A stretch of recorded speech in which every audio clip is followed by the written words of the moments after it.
FBI. You have a federal warrant for this address. Keep your hands up and follow orders.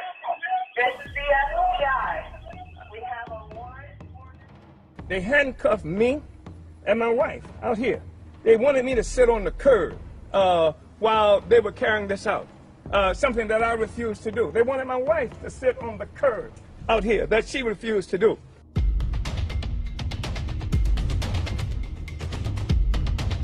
As I was coming out, this big old drone met me.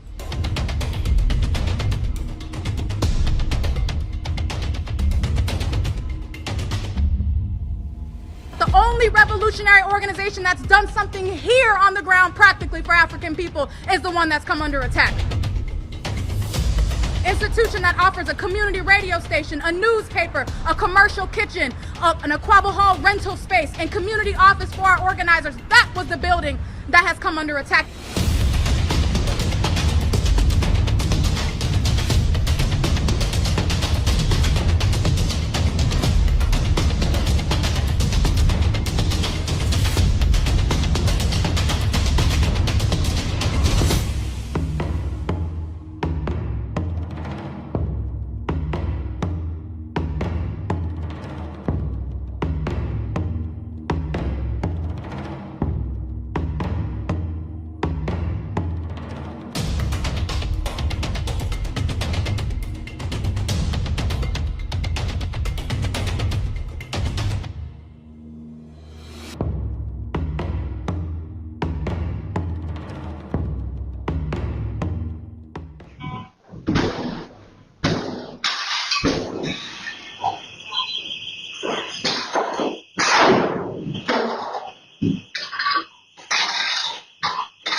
You need a breach? What do you need?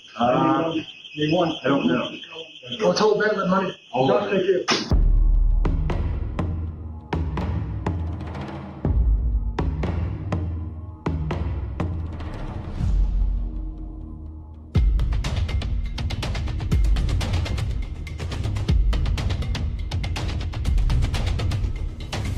We will build a movement of white people that says hands off the Uhuru movement. They see in the African People's Socialist Party a vanguard for the struggle for the liberation of our people. They see that because not just what we do here in the United States, but because we had the temerity to do like Garvey, to do like Malcolm X, and take the struggle of black people around the world.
Uhuru comrades, Uhuru to everyone, our supporters, the world, everybody who is in the interest of fighting for free speech, fighting for freedom, fighting for liberation, and pushing back FBI and US government state attacks on the liberation struggle. And in this case, the African liberation struggle. My name is Mwezi Odom, and I am the chairperson of the Hands Off Uhuru, Hands Off Africa Defense Campaign. And as we say, a counteroffensive against the FBI attacks on the African liberation struggle in the form of the African People's Socialist Party. You just saw a couple of videos that, highlighted, what we are calling on you to do today. One, we want you to know and to remember that 2 years ago, almost 2 years ago, the FBI launched serious attacks on the African liberation struggle. You just saw, videos of the raids that took place in St. Petersburg, Florida, and St. Louis, Missouri. And we are calling on everybody to mobilize for the trial September 3rd. And we are saying all out to the Uhuru 3 trial, which will mobilize in Tampa, Florida on September 3rd. And before we pull up the slides and I go any further, I want to also bring up my co-MC. This is one of the Uhuru 3, Comrade Penny Hess, who was on the ground in St. Louis with the rest of the Uhuru 3, Chairman Omali Yeshitela and Jesse Neville. Uhuru Comrade Penny, great to see you. Oh, Very and excited today. there.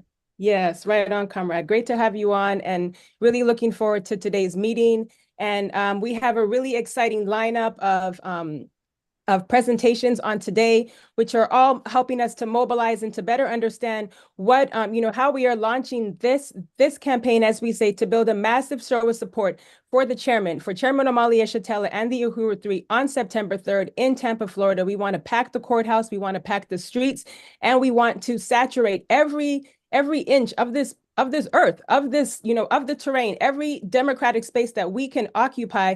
We want to, really use this opportunity to push back against all the state attacks. And this is why I'm going to call on everybody to share this webinar right now. If you are in a chat group or in a WhatsApp group or something, tell people to go to handsoffuhuru.org/register and to join this meeting today. And we are also streaming live on the Burning Spear YouTube, as well as on the Hands Off Uhuru Facebook page. So this whole fight back is brought to you by the Hands Off Uhuru Fight Back Coalition. This is a coalition that was pulled together, putting forth the anti-colonial free speech movement and making the demand to drop the charges on the Uhuru 3. This coalition is made up of over 50 organizations who on July 8th of last year, united with building this anti-colonial free speech movement. This is made up of individuals, organizations, and we're going to talk more about this coalition. What are our principles? What are our demands? And why we are mobilizing around the demand to drop the charges on the Uhuru 3.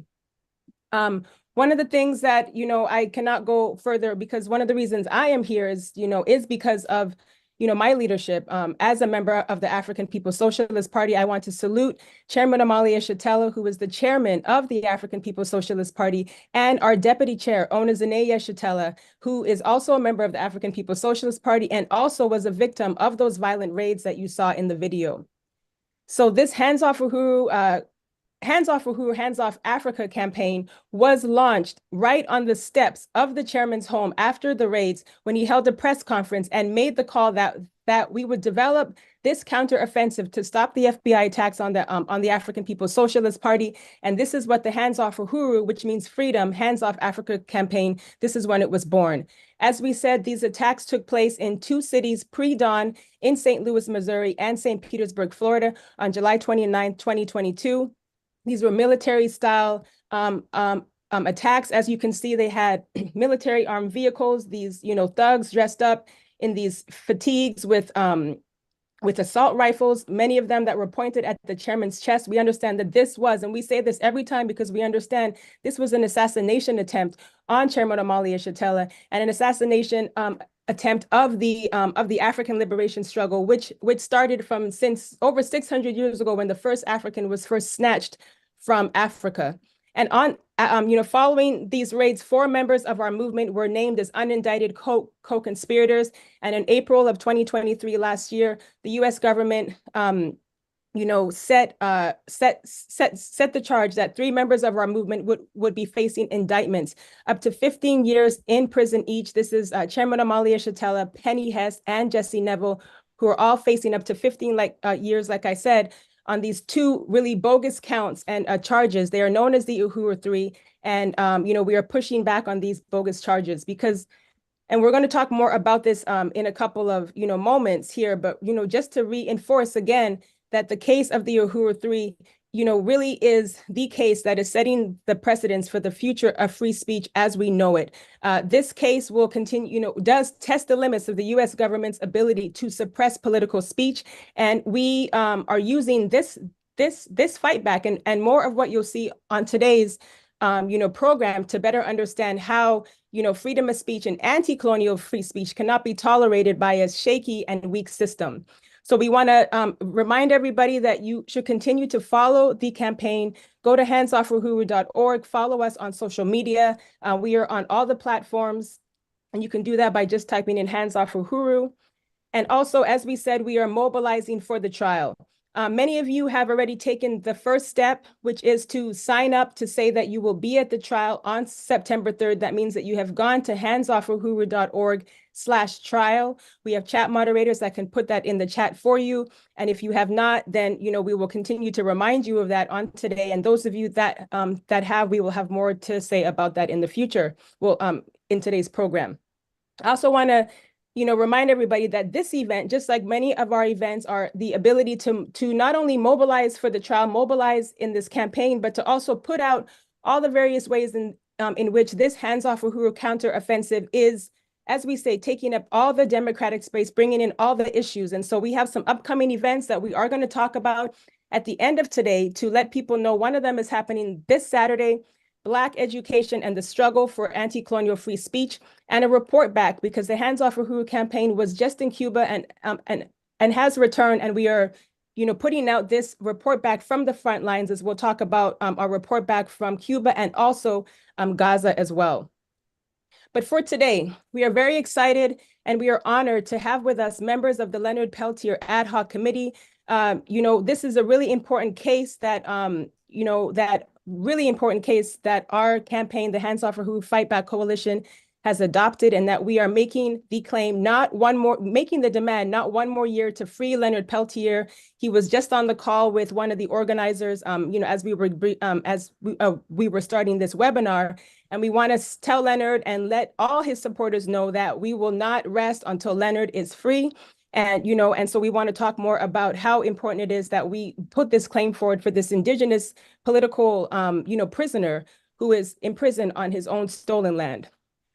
We also want to appreciate, and we're very excited to have on with us today, Jess Nasalski, who is an attorney and a member of the National Lawyers Guild in Chicago. Jess has, done a really powerful stance and has written an amicus brief on behalf of the Uhuru 3 case. And if you don't know what that is, you will find out more what an amicus brief is and why this stance that Jess and other attorneys and lawyers in this process have done and why that's so important. You'll also hear from our Director of Media and Communications. This is Akile Anai, who was also named as one of the unindicted co-conspirators and is going to help us better understand how we are going to wage this fight back on all media platforms and how you can help in that process. So I want to appreciate Carmet Akile for being on with us, as well as Sister Lisa Davis, who is the Vice Chair of the Black is Back Coalition for Social Justice, Peace, and Reparations, and who will also be here to talk with us about the attacks that are happening for those who stand in solidarity with Palestine, with Cuba, with the struggle for the Hands Off Uhuru and the African liberation struggle. And Carmet Lisa will share with us some of how we can also be aware and understand better some of the attacks that she has come under herself. And also, again, we will have Chairman Omali Yeshitela, who is the chairman of the African People's Socialist Party and the leader of the Uhuru movement, as well as the Uhuru 3 Chair Penny Hess and Chair Jesse Neville. These are the 3 comrades who are going to be with us on today as well. So just a few more mentions. Again, we want to continue to give a huge shout out to our supporters, our volunteers, and all those who have made the claim since day one to endorse this trial. Those of you who have been with us since day one, those of you who have just come on, we want to salute you, because this campaign continues to reach all corners of the earth. And we want to continue to, bring everybody into this process. So part of what you can also find if you go to our website is check out some videos and see how we are summing up and how others are summing up just the entire ridiculousness of this whole, charge and these, charges against the Uhuru 3. Here are some of the, recent videos and, programs where the chairman and the Uhuru Three have been featured on, and where others have been taking on and talking about the Uhuru Three case on their platforms. And we're going to talk more about that as well. We also want to say that the Uhuru Three is on tour, and they are continuing to go on tour. We just left a really powerful Uhuru Three tour in Southern California. Those of you who were, who were a part of that, I see you on this webinar. I want to salute you, comrades. We had a really powerful show up for the Uhuru Three, and we are not done, because as the chairman has said, this is going to be a long, hot summer. And what we mean by that is not just by the temperature, but by the heat that we are going to bring to this colonial state in this process. Comrades, we will not rest until we make the demand to drop the charges against the Uhuru Three. And as we say, we will put the state on trial, but in the process, we are going to force them to drop the charges. And as we say, the trial has started now. We are 89 days away from the trial. And it's really important that you all are here, because as we build up for the trial, there are questions, there are, people who are ready to be there on the ground, many of you who have already made that commitment. And we want to continue to provide everybody with all the information and the meetings and all these things that are going to happen so that we can make this fight back really powerful. So as I come to a close from this opening, I just want to take a moment to salute some of our latest endorsements. We want to salute Senator and presidential candidate Dr. Jill Stein, who has endorsed the Hands Off Uhuru, Hands Off Africa campaign, making the charge to drop the charges against the Uhuru Three. Here is a photo with Jill, and as well as President General Zaki Baruti and Chairman Omali Yeshitela. This was in St. Louis, and the photo on the right was, following, Jill Stein's arrest, in St. Louis. I don't know if that's exactly where that photo was, but we do know that the person in that shirt with the anti-imperialist, that's an Uhuru Planet shirt. So we just want to say the Uhuru movement is everywhere, and we want to appreciate Jill Stein for your endorsement, as well as presidential candidate Dr. Cornel West, who has endorsed the campaign and who we met on the ground in June of last year here in San Diego, California, and who has also made the call to defend Chairman Omali Yeshitela and the Uhuru Three and the African People's Socialist Party. So I cannot go any further, because as we say, we are, we talk about trial, but we must not forget to mention our attorneys. And I want to really salute the Uhuru Three legal defense team. I want to give a big salute to Addie Griffin, who is representing Chairman Omali Yeshitela, attorney Mutaki Akbar, who is representing Jesse Neville, and attorney Leonard Goodman, who is representing Penny Hess, as well as the rest of the legal team, to name a few, Angela Rainey and Tom Inskeep. We want to salute you, comrades, for your courageous stance in this fight back. And because of you, everybody who is listening, those of you who have contributed, we have reached our phase 1 goal of raising $277,500 towards the legal defense. We could not have done this without you. From the $1 donations to the $10,000 donations, all of this made a huge difference, comrades. And we are moving into phase 2 to raise our remaining $100,000 towards trial. And we'll talk more about this, how that will happen, and we'll tell you more about that. And as we do every time, because we are not liberal about raising these resources, we want to actually thank those who have already gone to handsoffuhuru.org/donate. We always have a goal. Today, our goal is to raise $500 towards the legal defense. You can do that by going to handsoffuhuru.org/donate. So we're going to go ahead and get started, comrades, on today's program. And I actually want to bring up comrades Penny again and comrade Jesse Neville to give us just a quick update on some, as we can say, breaking news on how these attacks on free speech have escalated, and some recent news that we saw just a few days ago. So I'll turn it to you, comrades. Uhuru, thank you so much. Chairman Omali, again, want to welcome everybody who's on today for this very, very important meeting. It's so exciting to be here. And I wanted to just say that just the escalation of the attacks, similar to the attacks on the Uhuru movement and Chairman Omali Yeshitela, because we've said from the beginning that the attack on the Uhuru movement was the canary in the coal mine. And from there, it will be escalating. And we're fighting to push this back. But we learned just in the last 2 days that there was a hit piece in the Washington Post on Sunday, I believe it was, on comrades from the video show called The Gray Zone, Max Blumenthal and Anya Parampil, I believe is the way you say her name. They have covered the Uhuru trial. Comrade Anya actually came to Tampa for the oral arguments hearing last, I think about a year ago when we were there. And these have been good friends, supporters of the Uhuru movement against, against the tax and fighting for free speech for African people and for everyone, for, upholding the First Amendment. So I wanted to turn this over to Comrade Jesse, who's going to lay out the significance of this. Uhuru.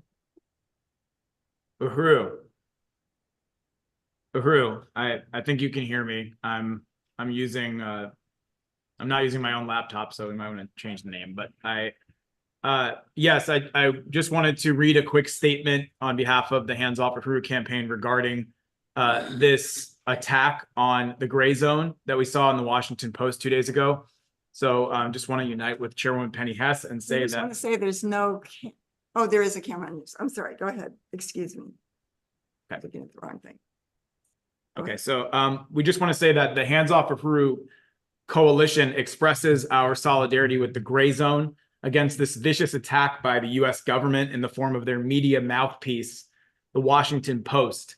The article published 2 days ago falsely alleging the gray zone is an instrument of Russian and Iranian propaganda, government propaganda, is clearly a wildly desperate escalation of the US government's intensifying assaults on freedom of speech, using the bogus premise of their political prosecution of the Uhuru 3 as their playbook.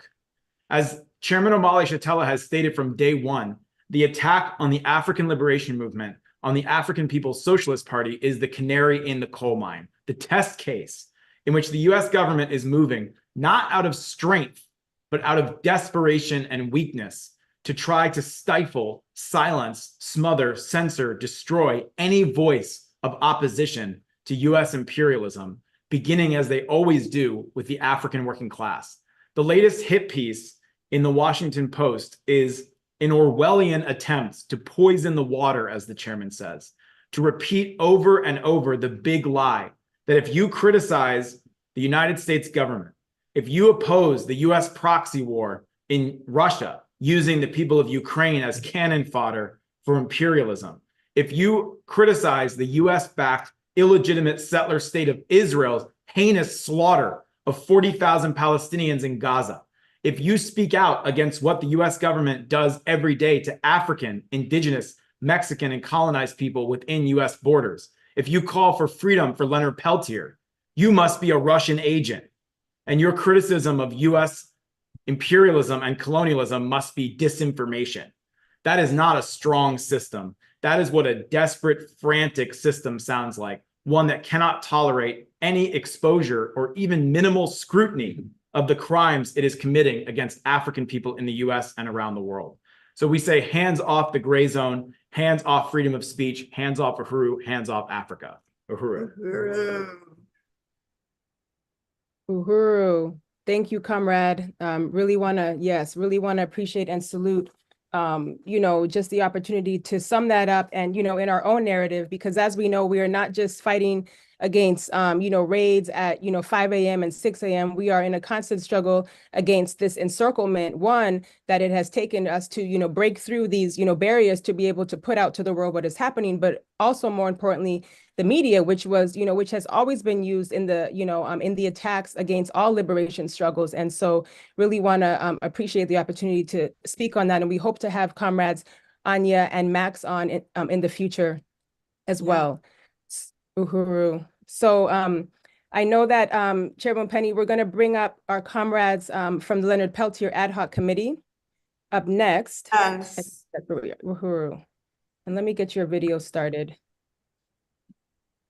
Wherever you are. Oh, There you are. Uhuru. Okay. Uhuru. I just want to say, as quickly as Lisa Davis put in the chat, Scott Ritter, who is a well-known commentator, was taken off a plane and his passport was seized as he was getting ready to fly to Russia, I believe a couple of days ago. So yeah, I just wanted to put that out, and we have to build this fight back and take it on fiercely and put the state on trial, which is what is happening. So it is always my honor to welcome the comrades from the Leonard Peltier Ad Hoc Committee.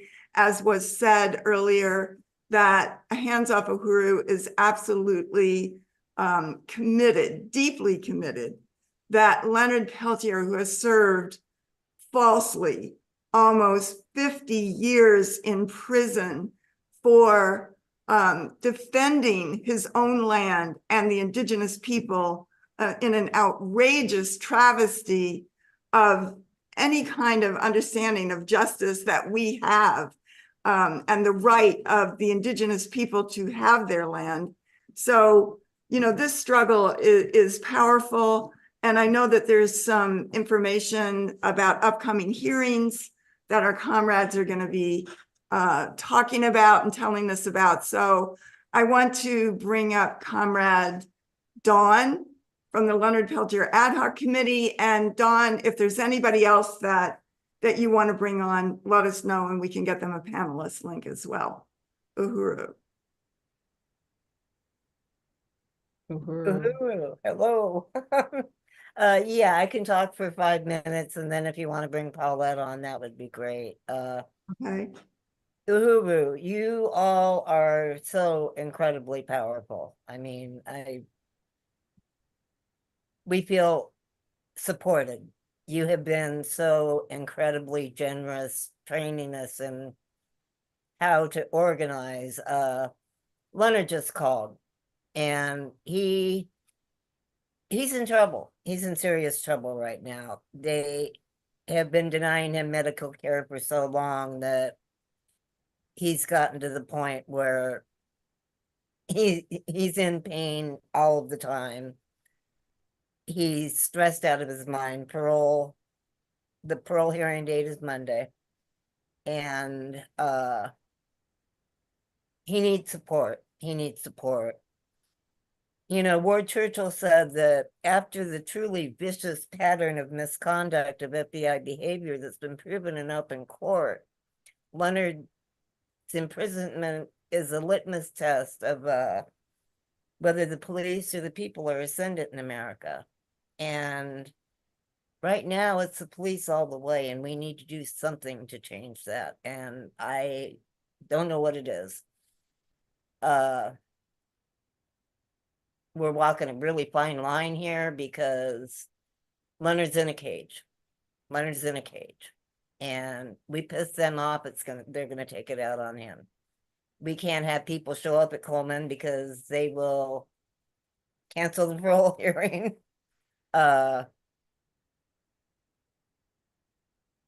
He told me to tell you that he deeply appreciates your solidarity.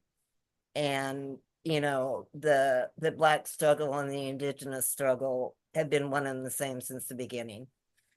I'm just trying to, what I'm feeling right now after talking to Leonard, they're torturing the man. They're torturing him.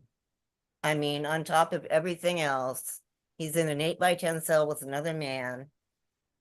A breaker flipped or something, and they haven't been able to flush the toilets for a couple of days. I mean, just imagine being in constant pain all the time, not being able to breathe. He has a CPAP machine, but there's no outlet to plug it into. And living in raw sewage. I mean, they are just doing that to torture him. They held him in a lightless cell block in Canada and told him he was waiting his execution before he was even indicted to try to force a confession. They kept him in the hole in Leavenworth when he was sick, when it was over 130 degrees. Total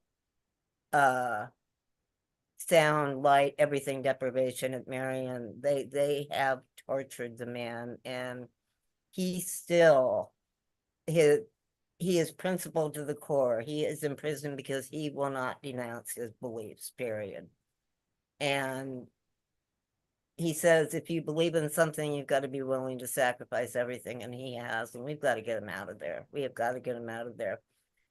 Even if the parole is favorable, I mean, it takes him a month to decide. It can take him a long time to let him out, and we need to get him into a medical facility now. His lead counsel, Jennifer Jones, is truly extraordinary. I mean, she and her co-counsel, Mo, they are with Leonard right now. We are getting the medical team into him. She's had a doctor in to see him twice, and he's going to be examined by an outside doctor. One of the things that they're doing is saying that he doesn't need to be in a medical facility because he doesn't meet the criteria that they would find if they tested him for everything, but they won't. They refuse to test him. So we got to get him out of there. We just got to get him out of there. It's an emergency. And we don't have big donors because the FBI, they actually put a memo out about it. People that support Leonard Peltier, celebrities, politicians, people in the White House, they put a memo out saying we need to bring the full force of the Department of Justice down and brief these people, you know, scare the bejesus out of them, and they go away. So I'll put the website in the chat, www.freeleonardpeltiernow.org. Spread the word. Yes. Spread the word. I mean, if you can afford $5, great. Leonard is an incredible artist. You know, we sell prints. Yes, he is. We also have an art show. We've got several events coming up. Keep an eye on the website. We're going to be showing Warrior, Life of Leonard Peltier with Susie Bear next month, and Susie Bear is going to be there. But Great. Leonard is the most authentic man I have ever met, even going through what he's going through now. His job is to make me laugh. And to let you guys know how profoundly you are appreciated. Thank you, Dawn. Thank you so much. Really appreciate that. And yes, again, Hands Off Uhuru says not one more year. Leonard Peltier must be free. Indigenous people must be free and have their land back. Yes. So Uhuru, thank you very much for coming on. Thank you, Dawn. Uhuru. Yeah. Thank you. Of course, comrade. And we see that you put the link in the chat there. Well, our chat moderators and Lisa, we're on top of it. So we made sure that everybody has a way to know more about the Leonard Peltier, fight back. And we look forward to having you comrades on every webinar until we free Leonard Peltier. So thank you, Dawn, for putting that in there one more time as well. So Uhuru, and I know that comrades will also stay on for the Q&A too. So if people do have questions related to the case of Leonard Peltier, we have comrades Paulette and Dawn that will be with us as well. Uhuru, comrades. So I want to now, I think we might just for the sake of time, because we do have a tight schedule, we're gonna move on to the next section. As we say, the trial starts now. And before I continue, I just want to appreciate the donations that are coming in as well, and reminding people to continue to go to handsoffuhuru.org/donate, share that link far and wide. And as we say, again, the trial starts now, which means that we will continue to put out the real evidence and the real truth behind why these bogus attacks are why these attacks have happened. And there are many people that can put it out there, but I really want to salute the Uhuru 3 Chair Jesse Neville, who continues to, help us, really dismantle how this case, is going to work in the favor of those who are fighting for liberation under the leadership of Chairman Omali Yeshitela. So I'll turn it to you, Chair Jesse, and I know you also have an update and some salutes for our supporters. Uhuru. Uhuru. Uhuru. I think I am unmuted. There you are. Kind of Yes. multitasking a little bit. Okay. All right. Thank you, Chair Mwezi. And I just want to reiterate the call for freedom for Leonard Peltier, not one more year, and victory to the indigenous people, and colonialism must go.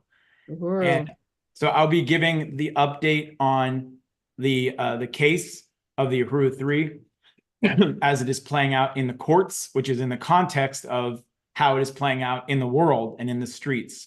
And I just want to begin by saluting Chairman Omali Yeshitela and Deputy Chair Onizane Yeshitela and the African People's Socialist Party. Salute Chairwoman Penny Hess, the chair of the African People's Solidarity Committee, and you, Chair Mwezi Odom, for leading this incredible Hands Off Uhuru campaign.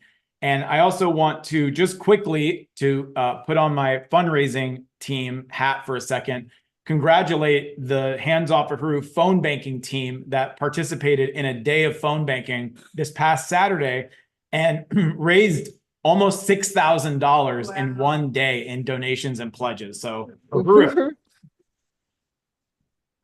And just to quickly say that phase 1, as was mentioned by Chair Mwezi earlier today, has been completed, which made it possible in part for us to hire an incredible legal team that is representing the Uhuru 3. And we are now into phase 2, which is raising the resources that will be needed to go to trial and kick the ass of the ruling class. So I wanted to salute our legal team, our attorneys who were mentioned earlier today, Mutaki Akbar, Angela Rainey, Tom Inskeep, Leonard Goodman, and Addie Griffin. And I also want to appreciate Jessica Nasalski, who's joining us on this call today, who is an attorney in Chicago, who's a member of the National Lawyers Guild, who signed up to put together an amicus brief on this case and has been working very passionately and brilliantly on putting that brief together. And we're looking forward to that being filed. And I also want to salute Chimaranga Salambao, who leads the Legal Defense Support Committee of the Hands Off Uhuru campaign. As most people know, there is a trial set for September 3rd in Tampa, Florida. It will take place in federal court in what is known as the Middle District of Florida. It is expected to be a month-long trial. It will be a jury trial. And at that trial, the US government will attempt to go forward with their prosecution of Chairman Omali Yeshitela, Chairwoman Penny Hess, and myself on 2 felony counts of violation of 2 federal criminal statutes, conspiracy against the United States government and working as an illegal foreign agent, working as a secret illegal agent of a foreign government without notifying the Attorney General's office. These 2 charges have a combined maximum prison sentence of 15 years in federal prison for each person.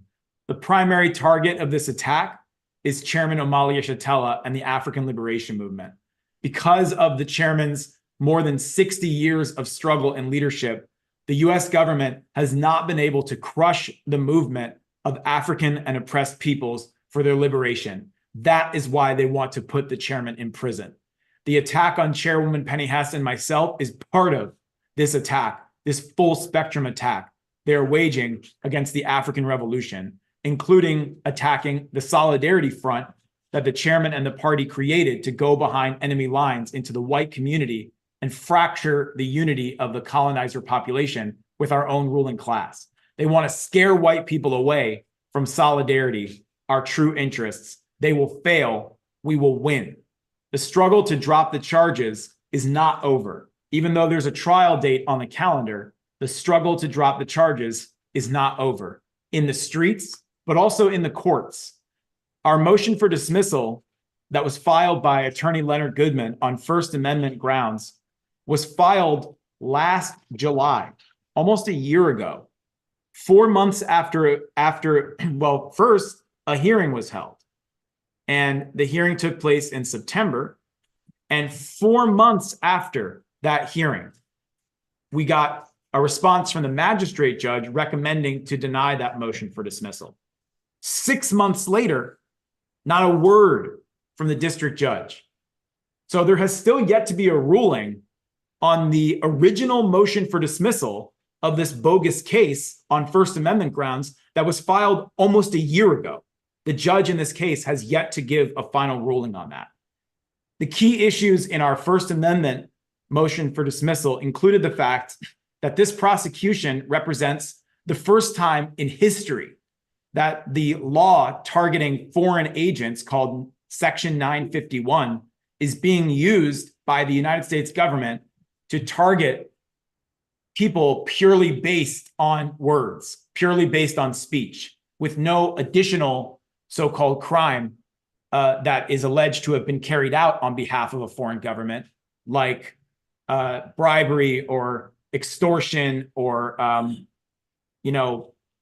bombing a building or something like that, or even lobbying or seeking relief from sanctions. Nothing like that. It's 100% targeting speech, words, articles published in the Burning Spear newspaper, petitions published, presentations given, press conferences held.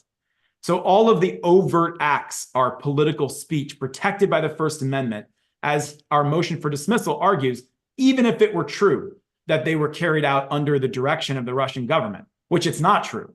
And that's an absurd, slanderous, anti-African, white nationalist charge that African people need Russians or anyone else to tell them how to fight for their liberation. But even if it were true that the Russian government was behind these expressions of speech, there would still be no grounds for an indictment because of the First Amendment. The US government responded by saying that our speech constitutes action because it is alleged to have been carried out under the influence and control of the Russian government. And also that our overt acts, according to them, included actions beyond speech, which they ridiculously argued included giving speeches or traveling to give speeches or publishing articles, which is another example of pure speech. So this has no legal precedent. This has never been done before. This, again, Orwellian attempt to redefine speech as action just by saying that there was some foreign entity, quote unquote, behind that speech. The other argument the US government uses is that we were spreading, that the Uhuru movement, Chairman Omali Yeshitela, was spreading disinformation. So Leonard Goodman said, how can you say it was disinformation? Nothing they said was a lie. There are professors and universities who say similar things, and the government, either way, doesn't have a monopoly on what is true and what is not true. So the US government responded and said, oh, we didn't mean it was false when we said disinformation. Disinformation apparently now can include the truth, if that truth reduces trust in the US government and weakens the image of the United States. They also argued that there was no First Amendment grounds to drop these charges because they said that the indictment and the prosecution were content neutral, which is another way of saying, oh, it has nothing to do with what the Uhuru movement was saying. It has nothing to do with the fact that it's the African People's Socialist Party or what the content of the speech of Chairman Omali Yeshitela was, that it's empty of any substance, the basis for making this prosecution. And as Leonard Goodman wrote in the motion for dismissal, this argument is absurd because it implies that if we were advocating for how delicious Russian food was or how great Russian literature was, we would still be facing prosecution. The government actually responded to that and said, yes, that's true. Even if they were just advocating for Russian food, they would be facing prosecution that actually expect you to believe that absurdity. And if that were true, that it was just based on it had nothing to do with what we were saying, but just the fact that according to them, a so-called foreign government was influencing it, they would be raiding AIPAC offices all over this country and shutting down countless Washington think tanks that get bankrolled to the tune of millions of dollars every year by governments around the world. And finally, that the language of the indictment itself is the ultimate proof that the prosecution is not content neutral, because the language of the indictment states that the Uhuru movement was spreading propaganda and disinformation, which is a clear reference to the content of the speech that they're attempting to criminalize. So this is why our attorneys have said that, and many people have said across the political spectrum, that this case, if it is allowed to go forward, would be the end of the First Amendment as we know it, would be the end of freedom of speech. And the precedent of even allowing this to go to trial, let alone what happens in the trial. Even allowing it to proceed to trial sets a precedent by which the US government can now charge anyone of a crime and put you on trial and try to put you in prison for words that you uttered or wrote if they allege foreign influence as being responsible for your expression of those words. And we're already seeing the impact of this prosecution with what happened to the gray zone, the article in the Washington Post, Nancy Pelosi's statement that the FBI should investigate Palestinian protesters for ties to Russia, even the ban on TikTok, which attempts to criminalize maintaining websites if the US government alleges that there's some so-called foreign adversary who has some role of influence behind that website. So this is the motion for dismissal that was filed. It was a powerful motion for dismissal, so powerful that it has created such a conundrum for the US government, who proclaim that First Amendment and freedom of speech is integral to the identity of the United States and so-called democracy, that now here we are almost a year later, and the judge has yet to say yes or no to that motion for dismissal. And I want to close by also reporting that there is another pretrial motion that has been filed with the court. This is a motion to force the prosecutors to release the grand jury transcripts, because we know the grand jury was lied to by the prosecutors in order to secure this bogus indictment. And if we are able to show that the grand jury was deliberately misled by the prosecutors, then we would have grounds for another motion for dismissal. And because of that, the prosecutors are refusing to turn over those grand jury transcripts. It's standard that they turn them over a month before the trial. They have come up with a loophole to justify not turning over those transcripts. So we are pushing for that. That pretrial motion has also not been ruled on. It is still under review. So these are outstanding motions, but at the same time, our legal team is preparing for trial. And all of us, under the leadership of Chairman Omali Yeshitela, the Hands Off Uhuru campaign, are already in the process of putting the state on trial, because as we understand, the real verdict will be reached in the streets. So I want to continue to encourage people to go to handsoffuhuru.org/donate and say, drop the charges against the Uhuru 3, hands off Chairman Omali Yeshitela, hands off Uhuru.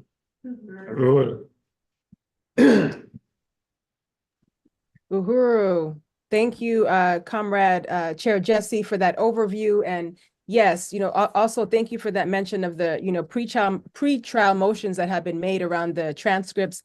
There is so many, aspects of this fight back, and, there's just not enough time to really sum it all up. So I appreciate you making that quick summation. And also, again, the court documents have been linked in the Zoom chat, where you can read the court documents. Go to handsoffuhuru.org under the About tab, and you can click court documents and read the motions to dismiss, read the indictments, just read the bogus charges and how we're fighting back. So I know we do have a really packed program, and I'm going to be looking to you, Penny, as we move quickly as we can through this next section, because we want to tell people, why this coalition is calling on everybody to sign up for the trial and who's coming. And we want to really kind of lay some of that out now as we move forward. So thank you, Chair Jesse. And I see you there, Penny. Uhuru. Uhuru, comrade. So we just want to take a quick moment, and we probably won't go through all of this in its entirety in terms of, some of these aspects, but I know our Zoom tech is going to pull up perfect, right on time.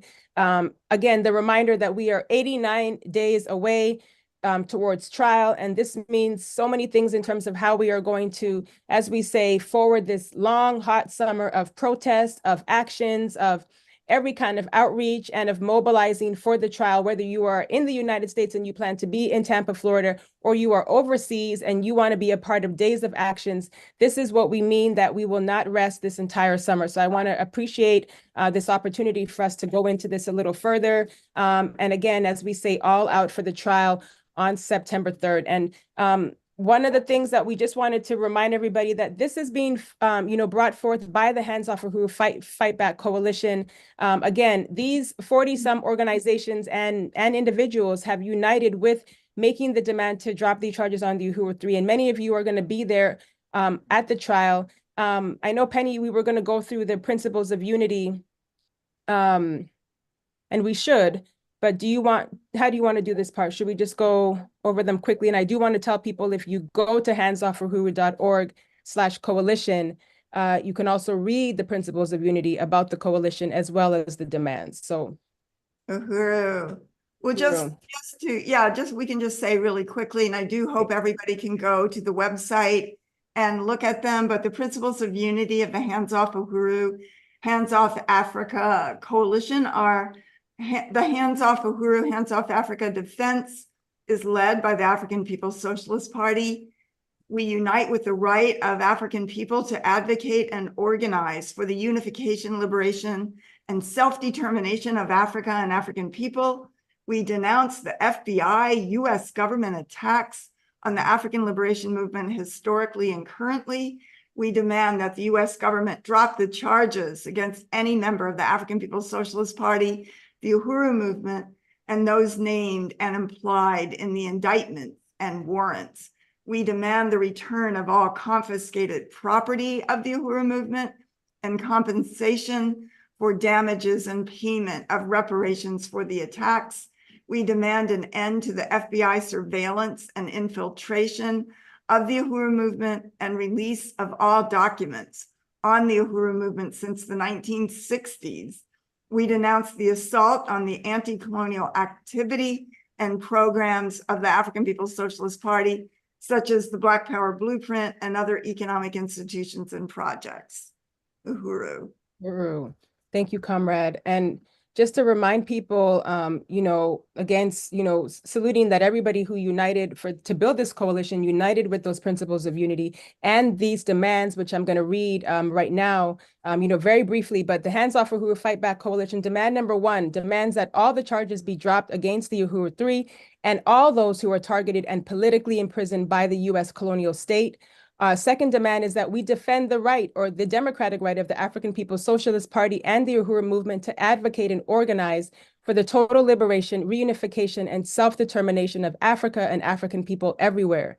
Our third demand is that we denounce all FBI US government raids, politically motivated indictments, arrests, surveillance, slander, and attacks against the African liberation movement, as well as against the anti-colonial movements and social justice, anti-war, anti-imperialist, and free speech organizations and movements, as exemplified by, as we see, with the Stop Cop City, Tampa 5, all these, various, struggles as well.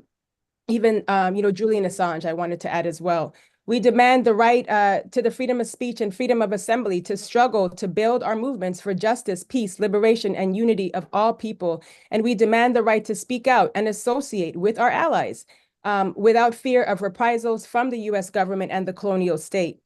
And we demand the release of all political prisoners, including, as we say, Leonard Peltier, Jalil Al-Hamin, Mumia Abu Jamal, Ed Poindexter, rest these comrades, and many others, and to drop the charges against Assata Shakur.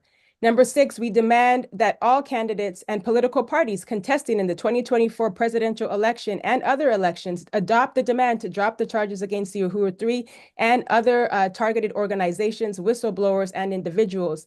And we demand an end to the US government attacks on the Mexican, Navajo, and other indigenous peoples, occupied Palestine people, Filipino people, African people in Haiti, Alex Saab and the people of Venezuela, and the end to the blockade on Cuba and the demand to lift the travel bans and the designation of Cuba as a state sponsor of terrorism.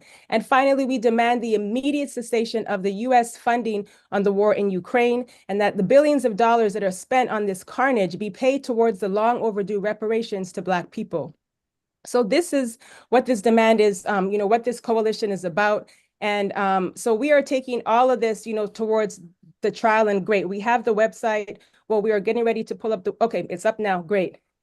So we are calling on people to go to handsoffuhuru.org. And the first step that you can take, and those of you who have already, thank you so much. We want you to sign the form. So our Zoom tech is going to just show you what it's like when you click that button. When you go to our website, you're just going to take you to this form. And we really need to get a sense of who is coming to the trial. Even if you don't know the dates, the exact dates when you're going to be there, let us know that, you know, in this document, you have an opportunity here to put the dates that you plan to be there, and things might change. We understand that. All of that is fine. It's really helpful for us to know this as we are, you know, beginning to mobilize, even as a committee, what it's going to look like for all of us in terms of housing and transportation and the various activities on the ground. And right now we have a really great handful of people that have said they are coming and that they are bringing others. And we really want to salute and appreciate some of you comrades, you know, later on in this program. And, you know, if you're on the call as well, those of you who said that you will be there. Because Penny, we want to pack the courthouse. We want to pack the courtroom, right? Yes, we do. Absolutely. We need everybody to come out. We need hundreds and hundreds of people to be there. Just fill out this form so that we can know, you know, who's coming and who's going to be there. This is going to be a powerful time. We want the people can't even fit in the courtroom. And there's also going to be Sunday rallies at the Uhuru House in St. Petersburg, Florida. Every Sunday, just to sum up the week, sum up the what's going to be coming up in the future and in the upcoming week. You know, the whole situation with the trial, etc. So that's going to be very dynamic as well. We're going to be putting out more about a bus that will go from St. Pete to the courtroom, also housing, meaning hotels, Airbnbs in Tampa and or St. Petersburg. You know, we just want to get as many people there as possible and have people, you know, come to these meetings where we're going to be hashing out all the details of those who have signed up to come. So yes, I'm very excited about this. You're gonna kick the ass of the ruling class. We are. Yes, we're gonna kick it all summer long and all September long, and if we even get there, because again, we want to we are making the demand to drop the charges on the Uhuru 3. And so as you see here on the screen, step 1 is to fill out the form, go to handsoffuhuru.org/trial to go directly to the form. And step 2, those of you who have filled out the form, following today's meeting, you will be receiving invitations to the upcoming planning meetings. And these planning meetings are going to happen once a month. The date that we have designated is around this same time. This will happen on Tuesdays. Mark your calendars for Tuesday, June 18th, Tuesday, July 9th, and Tuesday, August 6th. These planning meetings, as I said, will be once a month. And those of you who have filled out the form will be will be attending these planning meetings. In these meetings, you know, we want to be able to, well, what we will be doing is discussing the logistics. Many of you have actually united with helping on various committees. And so we'll be making that, struggle to better define who, you know, and how we deal around housing, transportation. You'll also get a chance to meet others who are going to be there on the ground at the trial and others who are uniting with, bringing this whole fight back. So filling out the form is your best way to get, you know, into these meetings so we can go ahead and really get real about what the plan is. And we're going to talk more about that in just a few moments too, with, you know, other aspects of this fight back. But this is how you can get involved. And as Penny just mentioned, even just the Sunday rallies that we're going to be doing every week on the ground in St. Petersburg, Florida at the Uhuru House. These are some of the activities and, you know, drops, door to door, all this great work that we're going to be putting out on the ground in September. So we just wanted to give everybody a quick update on that. So I think it's time for us to move on to our next section. But we're going to talk a little bit more about how you can continue to take action in this fight back. So thank you, Comrade Penny Uhuru. All right. So Uhuru, comrade. So it is my honor now to bring up Comrade Lisa Davis. Lisa Davis, as has been mentioned, is just a really fierce, freedom fighter in this struggle. She is the vice chair of the Black is Back's Black is Back Coalition for Social Justice, Peace, and Reparations. She is amazing volunteer on the Hands Off Uhuru Info Ed Tech and Social Media Committee. She is on the ground everywhere in the New Jersey, area and everywhere. So I just really want to appreciate you, Comrade, for coming on and just, giving the people an update about the recent attacks that continue to happen. And I think you have a video that you're also going to share. So I'll turn it over to you, Comrade, and thank you for being here, Uhuru. Uhuru, first of all, I want to thank everybody for having me on this program, and certainly I want to salute the work of the Hands Off the Uhuru movement, and certainly the other comrades who are on this call.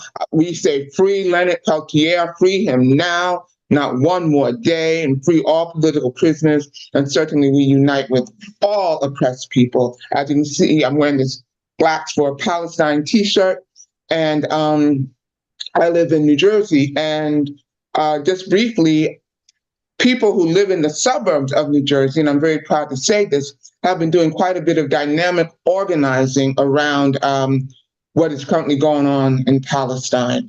There have been weekly vigils held in the South Orange Maplewood area. You will hear that referred to as SOMA, because South Orange and Maplewood, they work together in terms of a township. And also, I just want to give a shout out a moment to the students in West Orange, New Jersey, who are among some of the first students that I know of, that I'm aware of, that stood up. And when they stood up to show solidarity with Palestine, these areas met them with such force, such horrible force. They are basically so pro-Israel, and this is supposed to be the diverse, democratic strongholds, and diverse, and they all have the little Black Lives Matter signs all over these townships. Well, anyway, on March 30th, and because of that, I had begun to really be even more intentional about recording things and, live streaming, because we want to show the world in whatever way that we could that there were people organizing in these suburbs, and that's very important to do. And the suburbs, resemble many, many suburbs across the United States in that they are predominantly white. However, so on March 31st, this one group, SOMA for Palestine, have been organizing these vigils every week, every Sunday. And on March 31st, I try to attend as many as I can. I'm not the organizer of these vigils. And when I do come, I'm just there to support.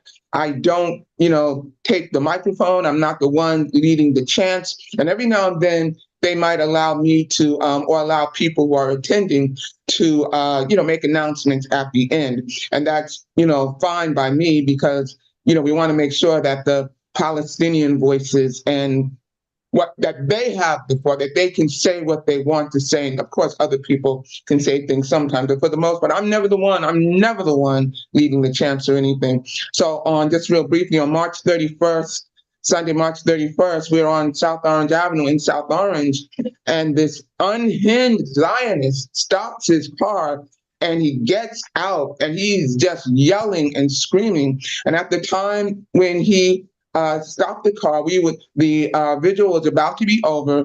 And so I had a little plastic megaphone in my hand, because they were allowing people to say something if they want to. The megaphone wasn't even mine, but they let me take the megaphone. And I don't even think I got the chance to say anything, because at that moment is when this Zionist came, and he's yelling and he's screaming and everything. And so there were about a good 20 people around me, and we are very disciplined. And at some point I said, we don't have to engage this person. We don't have to engage him at all. And he's yelling and screaming and all this stuff.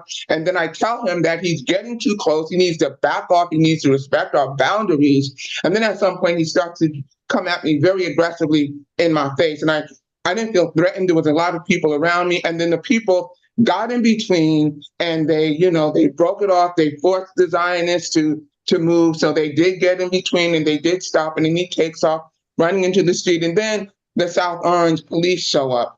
And I am never comfortable talking with the police. I know not to do that.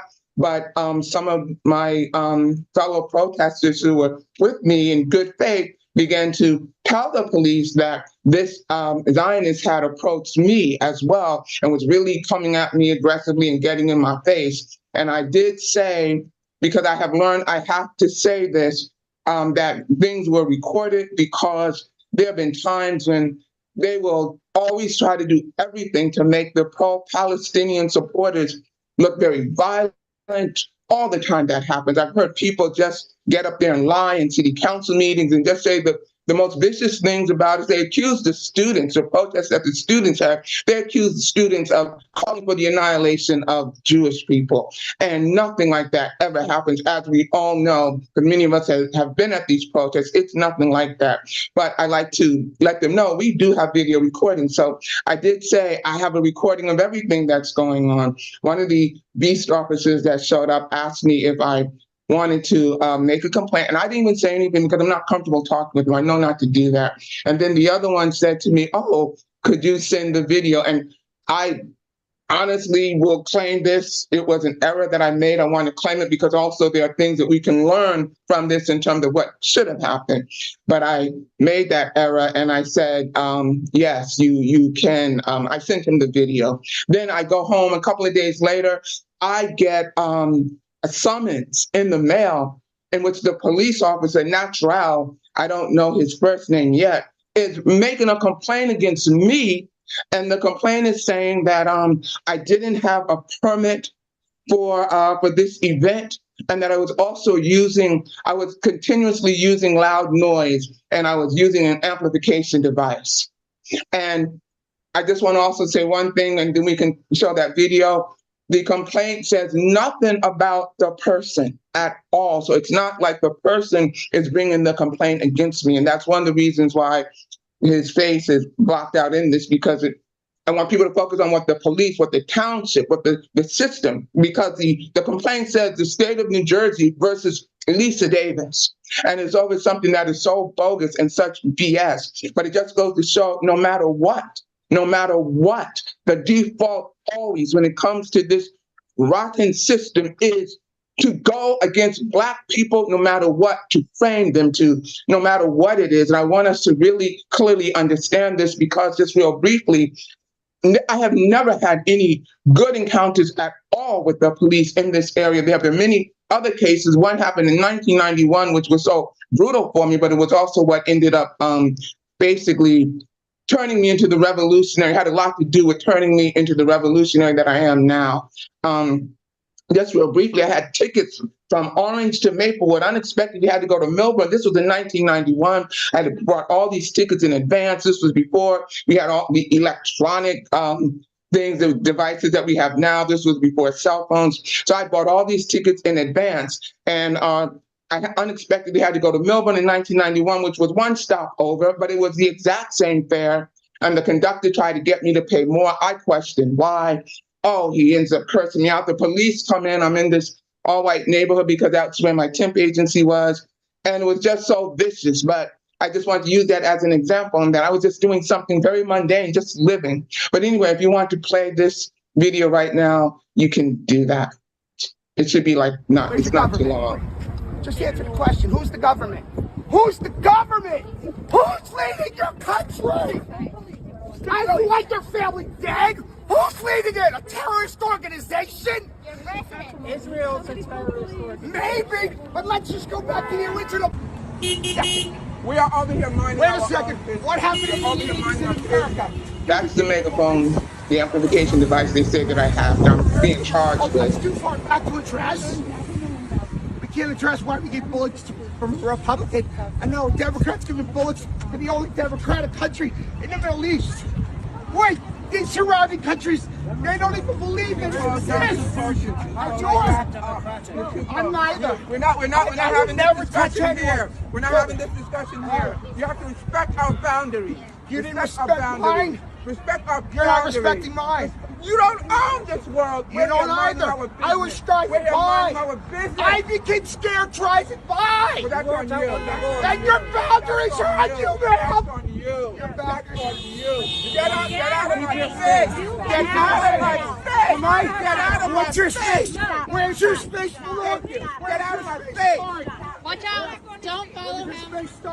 I'm at war. I'm sorry about your dead. And Israel's mine. My wife is terrified I'm gonna go die for it. I don't give a fuck what this country thinks. Okay, so basically that's what happened. And they're coming after me. You know, they have they're not, like I said, they're not even bringing the guy into this. So, you know, I don't know his name or anything like that, but they are deliberately coming after me and have falsified reports, even though there were about 20 people there. You couldn't tell from the video, but there were about 20 people right there. And so I have a court date on June 18th. And it is just ridiculous. And I just wanted to really, I'm gonna fight this no matter what. But it's so ridiculous. You can see that this was an incident that really didn't even need to be escalated to what it currently is right now, except that the state is doing it. The state, you know, New Jersey is doing it, and that this is just what the state always does. And I want to also bring attention, because I think so many times, like, we know we're automatically sort of prepared if we are accused of something, that we have the right to remain silent, that we should remain silent, don't talk to the police, you know, get an attorney and all of these kind of things. But I think it raises the issue about what happens when somebody is being the aggressor toward us. What happens when, you know, for that? And how should we be prepared for that? And you will find that there have been so many cases. The police lie all the time. So if they're going to lie when we are the defendant, you know they're going to lie when we are the ones bringing the complaint, and how we cannot trust them. In December of 1997, I was, this was right outside the World Trade Center, the first World Trade Center, and I was going to work. I was hit by a minivan. The minivan was not coming back fast, but it was a white man who hit me. The white man gets out the car. He's yelling, "I'm sorry, I'm sorry, I'm sorry." White officers show up, and I get into the ambulance to get looked at. They take off. When I get the police report, I discovered that the police officers did not even file an accident report. They filed this as an incident report. And the incident report basically just said, I was walking down the street and I tripped. That's why they had to come, and they erased the accident for the white man. They erased it. They never even said that there was any vehicle involved, and they didn't put down the man's name or anything. They basically said no accident happened. Another time, and this is West Orange, New Jersey, my mother, there was a tree on the property that my mother was on the gutter side of the property. It was about to fall into the street. My mother's 80 years old at that time. This was maybe about 15, 20 years ago. She's losing a lot of her sight. So we're like, report it to the town. We reported to the town, and reporting that incident to the town ended up with my mother getting an arrest warrant issued against her and a $500 bail. The town tried to make my mother pay for the sidewalk. I'm like, no, my mother doesn't have to pay for this. And then they dragged us into court. And I said, I want to go in there for my mother. And I asked that they move the court date back. They said, okay. Then at some point they moved it back, and then they changed it again on us. We weren't notified. And the next thing we know, we're getting an arrest, a warrant for her arrest and a $500 bail. And at some other point, I will talk to you more about the two people I grew up with that got their brains blown away by the police, 2 separate states. Wow. Yes. Yeah, it's just the tip of the iceberg. And that's, you know, I really want to appreciate you, Sister Lisa. And I know you just said the date of the trial. If you could just put that in the chat one more time. I think you said June 18th. And just really want to appreciate you, because you are a part of this fight back as well. And we want to, you know, make sure that people show up to defend you, comrade, and to defend, you know, what you represent, which is the struggle for the people. So I appreciate you also showing that video. And I hope you will also stay on, Lisa, in case there's other questions. We are moving, we had to make a few changes in our schedule, or in the order of things. And so so we just wanted to be grateful that we had a chance to really hear from you today, comrade. Uhuru. All right. So I know I'm gonna shift it back now to St. Louis. Okay, and it's supposed to be virtual. Okay, so let me put that back in the chat. Thank you, Sister Lisa Davis. So it's a virtual hearing that you have coming up on June 18th. Okay, got it. Thank you, comrade. And this is in South Orange, Maplewood, New Jersey. Okay, great. Thank you, comrade. So we'll make sure that we put that in the chat as well. And there's a message from Esther, Lisa, which we can also read. And I do want you to see that there's been a lot of support during your presentation as well in the chat, comrade. So Uhuru. And yes, right on, comrade. So I'm gonna, take a moment to introduce our next speaker. I wanna, take a moment to really salute Chairman Omali Yeshitela. As we have said many times, the chairman has, for the past 50 years has fought colonialism. We've been very clear on that in the African People's Socialist Party, that we are not a protest movement. This is an organization that fights for the self-determination and self-government of Africa and African people. We are clear that the main contradiction affecting African people and all oppressed and colonized peoples around the world and those of the oppressor is colonialism, and it is not racism. And this is the prevailing view that you can hear and see all over the media. This is what the chairman and the African People's Socialist Party and the African liberation struggle has fought for many years. I think there's some slides. Okay, great. So again, just wanted to, remind us that in 1982, the chairman, serving as the people's advocate, indicted the U.S. government on charges of genocide based on the genocide, convention, using international law. During this time, the chairman made the claim to make reparations a household word. And the chairman has traveled all around the world, traveled to Namibia, met with President Sam Nujoma in 2006, who endorsed the struggle for reparations to African people. The chairman has traveled to South Africa, met with comrades, Winnie Mandela, and we have the party represented there in South Africa. The chairman was closely allied with Huey P. Noon and the Black Panther Party up until Huey's death, as well as, uniting with the anti-colonial struggle for the Mexican and, for Mexican and indigenous people here on this stolen land, as we see our comrades from Unión del Barrio as well. And with the chairman, when he was 25 years old, tore down the anti-Black mural in St. Petersburg, Florida at the City Hall and was sentenced to 5 years. This was seen as, one of the first acts of Black power. And again, the chairman founded the Burning Spear newspaper. Again, these are all the things that they are saying, that we are doing in terms of action, but the party has been doing this for years. This is a copy of one of the early versions of the Burning Spear and the June issue of the Burning Spear, where we continue to put out the narrative of the African working class, including the chairman's numerous books and the chairman's, remarkable speech and presentation at the Oxford debate at Oxford University in the UK in 2019, which still continues to get millions of views, where the chairman received a standing ovation. And so with that, I want to appreciate and salute the chairman for being on with us today to sum up why we are calling on people to all out for the trial, why we say that the trial starts now, and why we will win. So Uhuru, Chairman. Uhuru. Uhuru. Uhuru, I'd like to thank you very much, Comrade Mwezi, for that introduction, and want to express my appreciation to everyone who is here in this meeting on today. I think that what we would really like to do is help people to understand the significance of this attack on our movement, which is an attack on free speech for everybody in this country, and certainly it's a punctuation on the attack of colonized peoples here and around the world.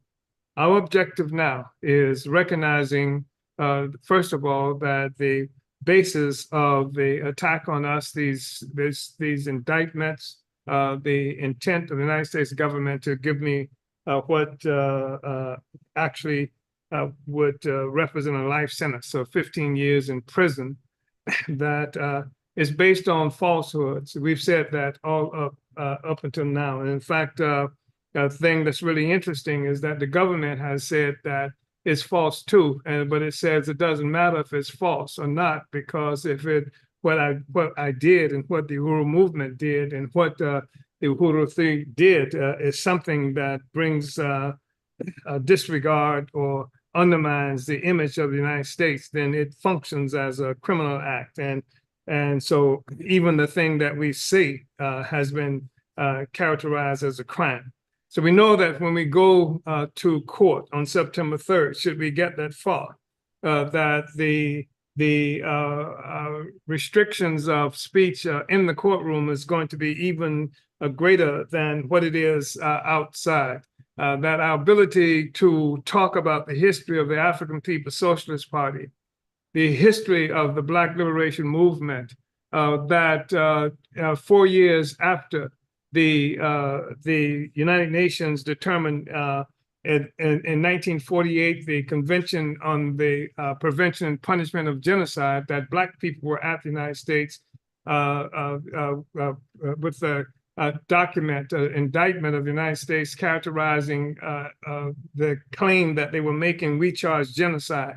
And some of the most noted African leaders at that time were at the United Nations. So nobody to say that somehow that we required Russians to tell us to go do this is obviously ridiculous when that's part of the whole tradition since the Genocide Convention was first passed. And I want to say, when we talk about the Genocide Convention, that it's really important to recognize that this Genocide Convention came about in 1948. This is where the definition of genocide came about. This is when white people committed crimes against white people. Before that, when you look at the massive murder of African people in Congo by Leopold, perhaps as many as 12 million African people, there was no such term as genocide. When you look at the fact that the whole colonial period assaulting Africa, like 1/3 of the 600 million people who was estimated to constitute the population of Africa, 1/3, 200 million people were killed. There was no such word as genocide. When you look at the fact of what happened to the indigenous people, now that Leonard Peltier represents today, trying to get out of the cage that he's locked up in, which is one of the features of colonialism when it comes to us in cages all the time. In fact, we were in zoos, and here in St. Louis at the first, what was it characterized, World Fair, they had cages that Black people, indigenous people were locked in, and that's what Leonard Peltier is. There was no such word as genocide when that was going on. And so what they've done with that term genocide is determined that the worst crimes in humanity were committed by against white people. It doesn't matter that it was by white people, but it was against white people, not against the indigenous, not against the Africans or other peoples around the world. So a point, though, is that there has been a tradition of African people going to the United Nations since we had access to the United Nations, claiming genocide according to the definition to the Convention of the United Nations 1948. We've done that. And so it makes a mockery of this notion, this claim by the United States government. It took Russians to help us to do this. And if that were not enough, of course, in 1982, the African People's Socialist Party, as was said earlier on, we convened a trial in Brooklyn, New York, based on reparations using international law, including the Genocide Convention, to indict the United States government with jurors, international jurors, panel of jurors that we had put together to indict the United States for genocide against African people and demanding reparations. That was in 82 rather. And so now, lately, suddenly, it took Russians to initiate that according to them, which is obviously ridiculous. And then we have the thing about running for office, that the United States have said that Black people finally, after struggles that we engaged in this country, and I was one of them who organized for African people to have the right to vote. I was one of them who organized for civil rights for Black people. It was absolutely necessary to do that because the United States Constitution did not cover Black people, because the Constitution, regarding this thing that we talk about, free speech, this Bill of Rights contains the free speech requirement, the First Amendment, et cetera, is something that was passed in 1791. Well, African people were on plantations in 1791, and even as recent as 1857, the U.S. Supreme Court ruled that Black person had no rights that white people had to respect. This was the United States Supreme Court ruling. It was not another Supreme Court ruling that liquidated that. It was a civil war. before there was any pretext that African people had anything characterized as rights in this country. And even that came with exceptions and caveats, like the 13th Amendment of the Constitution, which says that slavery was something that was prohibited unless it was for the crime, for the commission of a crime, that somebody has been convicted of a crime. And so right away, Black people start being convicted of crime so that we can liquidate this thing that we were supposed to call freedom. This is a part of the history that we are talking about. So we participated in the struggle. Black people did. Nobody fought harder for the rights of democracy than Black people. Russians, I know nothing about Russian history that showed the Russians having to go up against white nationalists who would bomb their churches and kill the children, et cetera, for just trying to register to vote, just to join Joe Biden's party. And Joe Biden, who, by the way, was opposed to the Civil Rights Bill that I organized around, and was opposed to this thing that all liberals say they love in terms of desegregation of schools, because he didn't want his children to go to school in jungles. This was Joe Biden. These are the people who are charging me with being some kind of criminal. And they are falsifying everything in order to do this, because they have a conundrum.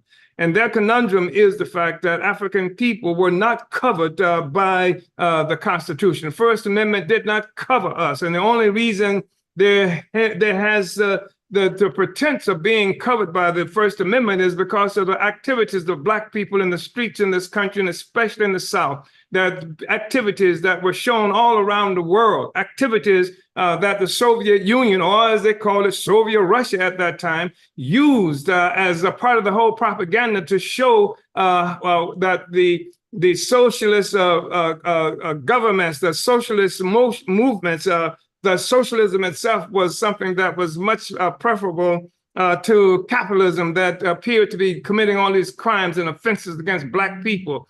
And so this was a time, too, that they were saying that the Russians or some outside agitators were responsible for Black people wanting to live, wanting to demonstrate for our freedom, et cetera. So this is part of what it is that we are contending with, and this is their conundrum. Because of this, because of the ongoing demonstrations that we were involved in, because of the development of a movement for freedom and liberation that had transformed itself and become a struggle for national liberation, the government found itself, the United States government found itself having to pass other legislation because we weren't covered by the Constitution. So there was a Civil Rights Bill, there was a Voting Rights Act that they passed, which with caveats that they didn't last for long periods of time and had to be redone ever so often, even for that to be valid. That's the country that we live in. That's the system that we are contending with. And that's the system that's charging me with being a criminal because I wanted to register people to vote, because we participated in an election in St. Petersburg, Florida, 2017, 2019. Jesse Neville was one of those persons who was one of the Uhuru Three who ran for office for mayor in St. Petersburg, Florida in 2017, 2019 on what? Reparations. The first instance where reparation was on the political ballot, we did it. And this is really problematic because the United States government does not want other people to be able to engage in this discussion. Because if reparations are due to African people, then there must be a reason. If there's a reason, then we have to talk about why reparations are due us. And this is the kind of stuff that hurts the image of the United States and that allows them to be able to say somehow we are sowing some kind of problems in the world for the United States. So this is what we are dealing with, and that's their conundrum. And the fact is that they took all this time before they would indict us. It was 9 months after they attacked my home, threatened the life of me, my wife, destroyed property, stole all kinds of instruments from us. It was 9 months after they attacked our office in St. Petersburg, Florida, our office across town in the white community, if you will, in St. Louis. It was 9 months after they busted every door that we had in the Uhuru house in St. Petersburg, Florida, that they busted into my house in St. Petersburg, Florida, that they caused something like $40,000 worth of damage and damage and stolen materials. 9 months later, it took them 9 months before they even indicted anybody.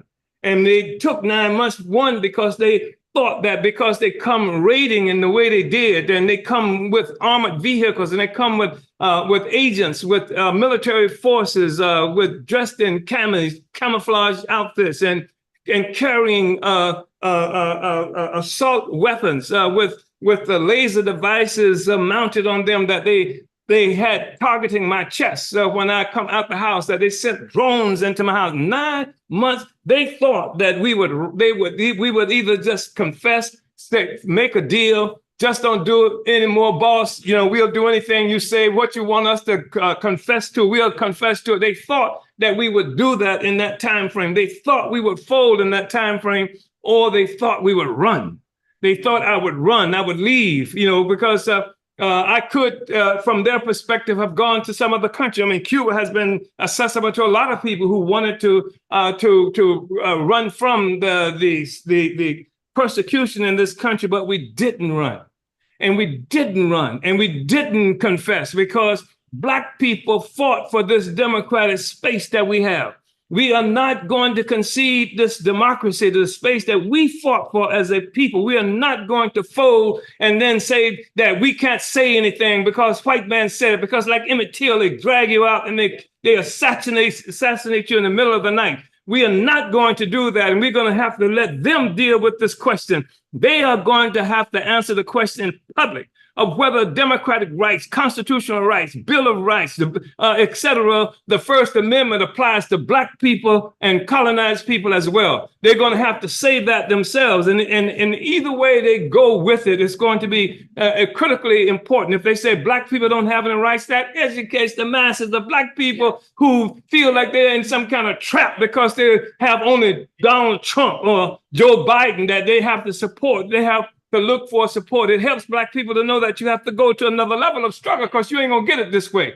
If that's what they determine, that you don't have any rights under the Constitution, that the Dred Scott decision of 1857 saying a Black man has no rights that the white man has to respect was accurate. If they say that still prevails, that informs Black people as well. And so we are engaged in this struggle. We're not conceding this space at all. We want to fight here for the right to be able to say what we want to say. We will not be head scratching, belly crawling, boot licking folk for white power. Those days are over. We're not going to do it. And so it's up to you. It's up. We say that this trial has already begun. And we say that this summer, going into St. Petersburg, Tampa, Florida, everybody ought to be there. We want to see hundreds of people that are talking about enough people to can't get into the courtroom. We want so many people, it's going to be hard to get into the airport coming there. We want to have a lot of people who are there. The trial has already begun. This is a part of the trial. They talk about what we can't say in the courtroom. They can put those kinds of restrictions on us, but they can't stop us from saying it to you. And that's the thing that they've tried to do. We will say it to you. We will have all kinds of meetings and conferences and rallies and things like that within that month-long period of September, mobilizing everybody who can be mobilized, everyone who is engaged in struggle from around this country and any places around the world will be invited to come in. We will have rallies. We will talk about it. We're going to rebuild the anti-colonial movement, the struggle for national liberation inside this country and various other places with this. That's why this trial is so significant. So we are not surrendering, but they can. They can drop the damn charges, dismiss the charges, dismiss the fraud, or go out in front of the world, and confirming what most of the world is saying already about the United States that puts them in such a state of panic and disrepair. The whole social fabric of this country is shredding. You got the former president of the United States just been indicted and just found guilty with some 80 charges or more, still criminal charges, federal charges that he's confronted with.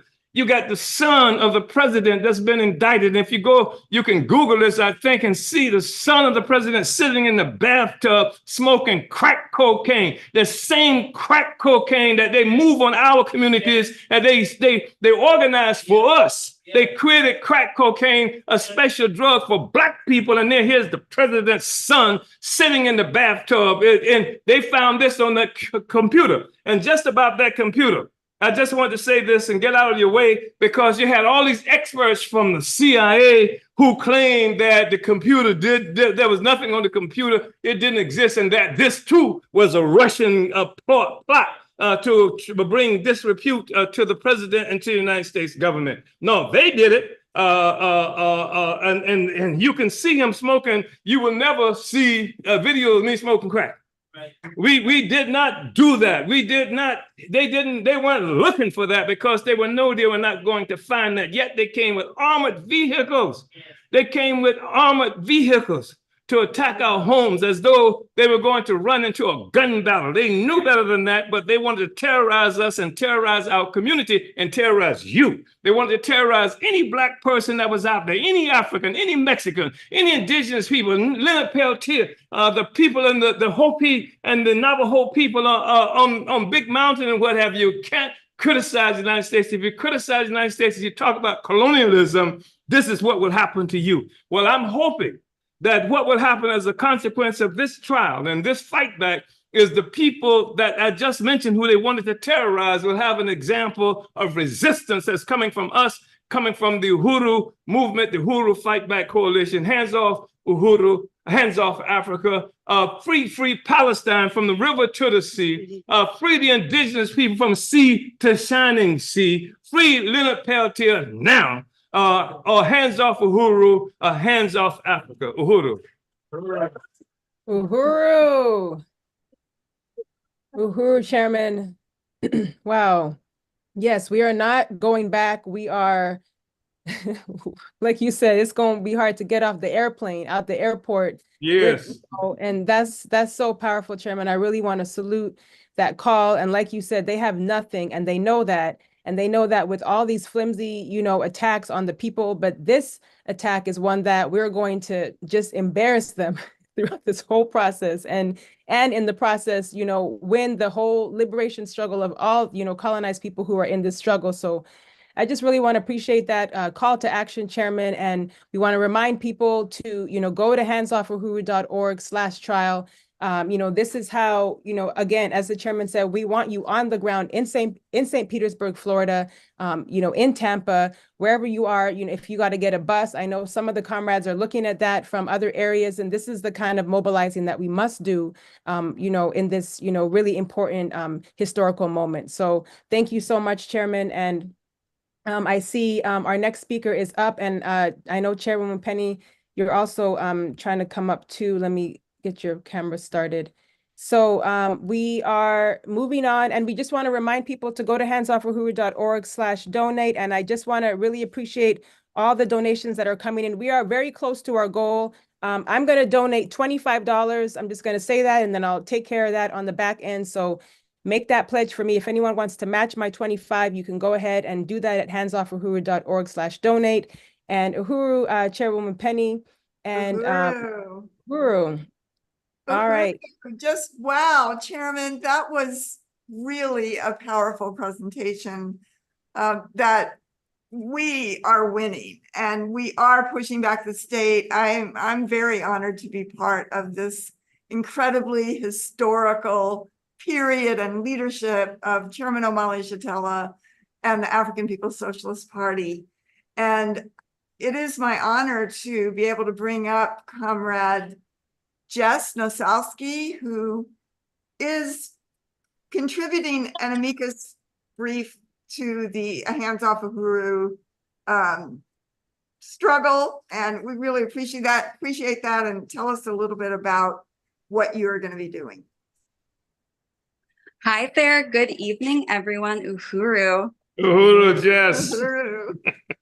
I don't even know what to say after hearing the chairman's speech. What an honor to be here in history with everyone, spending this evening with you, and of course, being part of the legal team writing this amicus brief. Right on. Right on. So as was said, my name is Jess Nasalski. I'm an attorney here in Chicago, and I'm also part of the National Lawyers Guild.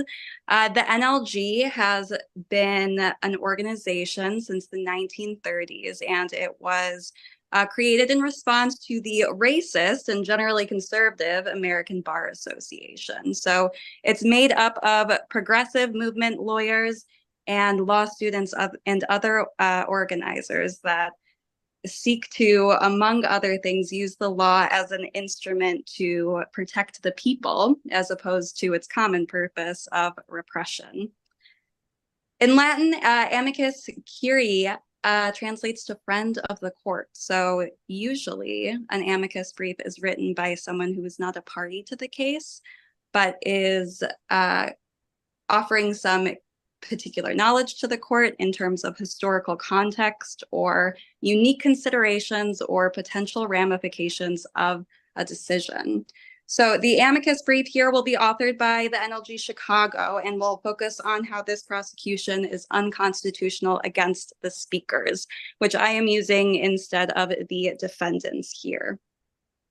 The brief is going to begin with some historical lessons that will contextualize this prosecution of America's blatantly horrible history of using law and law enforcement to suppress and attempt to eradicate Black citizens and Black organizations and Black civil rights leaders. It'll go through different examples in history from the 20th century up until today with this case, and a clear and repeating theme is going to be shown. When citizens, particularly Black citizens, disagree with government policy, they are labeled un-American and whenever possible are portrayed as agents of foreign power. The government's illegal conduct during COINTELPRO will also be discussed, which was described as a sophisticated vigilante operation aimed squarely at preventing the exercise of First Amendment rights of speech and association on the theory that preventing the growth of dangerous groups and the propagation of dangerous ideas would protect the national security and deter violence. The state clearly viewed and still views Black organization as a significant threat to its existence. The brief is going to pack as much information as possible about the government's history and conduct to, again, contextualize how history is unfortunately repeating itself in this case.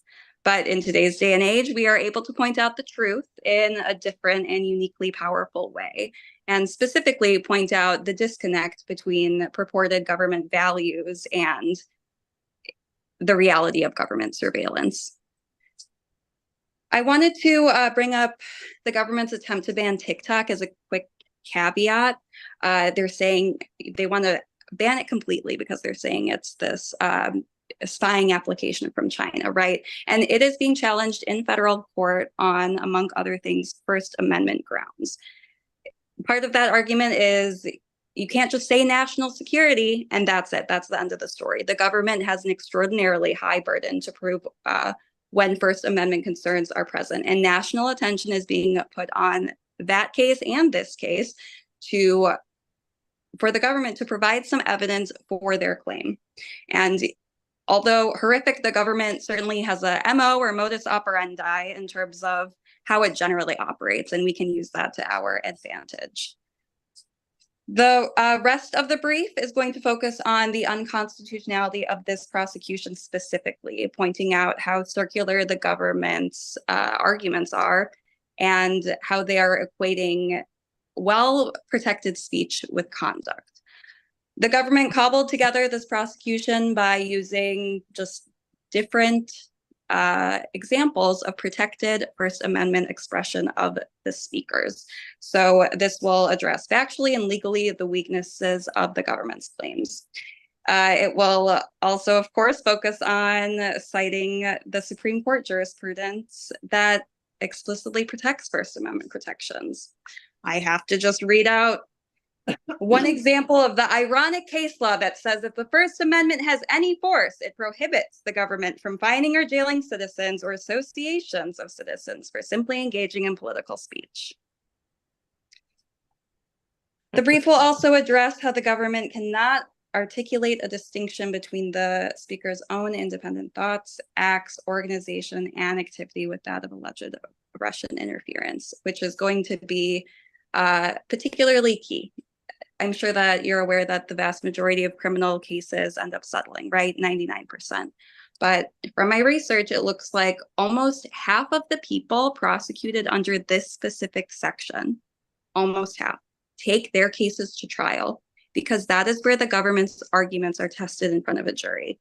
Will the jury be convinced that the defendant's actions were done at the direction and control of a foreign entity, or was it just the individual expressing their own belief and autonomy? So that's it. That's all I have. I'm happy to answer any questions. Uhuru, thank you again. It is an honor to be here. It is an honor to write this and argue this and embarrass the government, as I believe someone said. So Uhuru, thank you, everyone. Uhuru. Yes. Yes, thank you so much, Jess. Yeah, and I hope you can, if there are questions, it would be great if, people can put those in the chat. And just wanted to really salute you and the National Lawyers Guild for this stance. And, what you said, the goal is to protect the people, right? And so, and when the law is not doing what it's supposed to do, this is what these entities are designed to do. And taking it even further in terms of what you're doing. And, we have other comrades here, like the lawyers with the Leonard Peltier ad hoc committee, our legal team, and all the lawyers who are really taking a stance against these attacks on political speech. And just really wanted to salute you for that, for that overview and for your amicus brief, comrade. So thank you. Of course. Thank you. Thank you. Uhuru. All right. So yes, and we hope that you'll stay with us as well. And I think where we are at this time in today's program, we are moving towards just the end. And I know our fundraising call is going to be very brief because we are so close to reaching our goal today.